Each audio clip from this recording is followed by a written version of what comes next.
Behobiako antolakuntzak badirudi aspalditik zeukala ideia zerbait itekoa.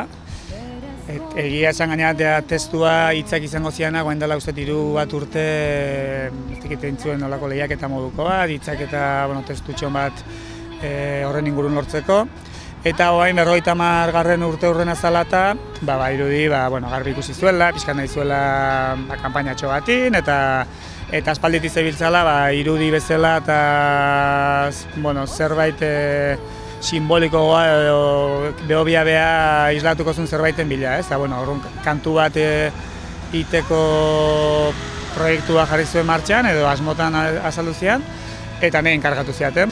Eta, ekainen grabatu gendu, izan zen testua pastatziaten nahi, gero nik testu horrei musika jarri nion, eta gero izan zen, grabaketa prozesu normal bat, musikariak aukeratu, kantariak, eta bidana.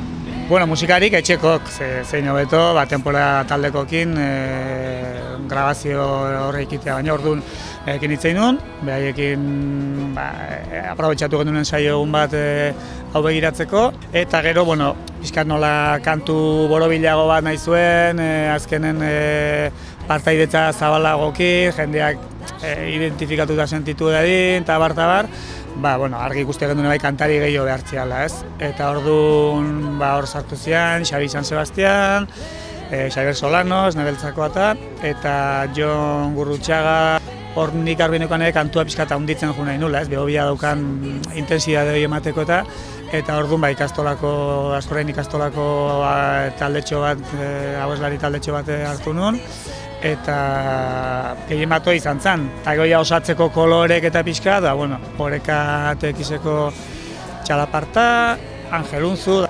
berso neurria dauka, eta pixkat islatzeu Behobia dana, ez? Egin dutenak dia bertso eskola bateko guztez, Sasi Bertsola isiak izeneko antzuolako talde bat.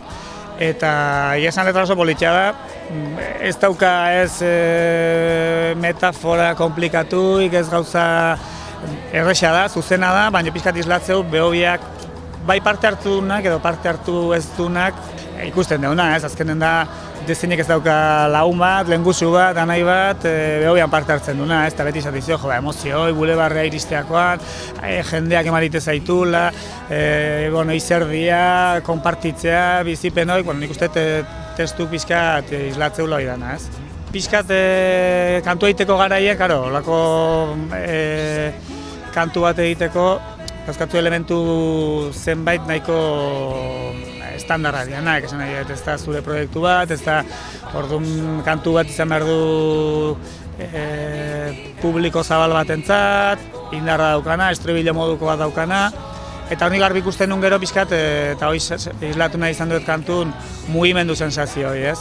Pixkanaka mugimendu hartzen nahi dangoza bat, azten da estrofa xoa belenekin bakarrik kantuan, pixkanaka perkusio gehituz eta bar, eta gero bai dago kinu bat batzuk harrapatuko duna eta bestak ez, pixka da Afrikako hor baude riff deitzen zaionak mugimendu melodiko errepikakorrak, ez? Afrikan iten dira gitarrakin edo, eta pixkat, zan kinuare, azkenen gaur egun fondo mailan eta maratoietan eta Afrikano nagusi dira, zerekin lotuk, oso euskalduna da Behobia, baina hemen Afrikarra nagusi dira, eta pixkat izan da joku.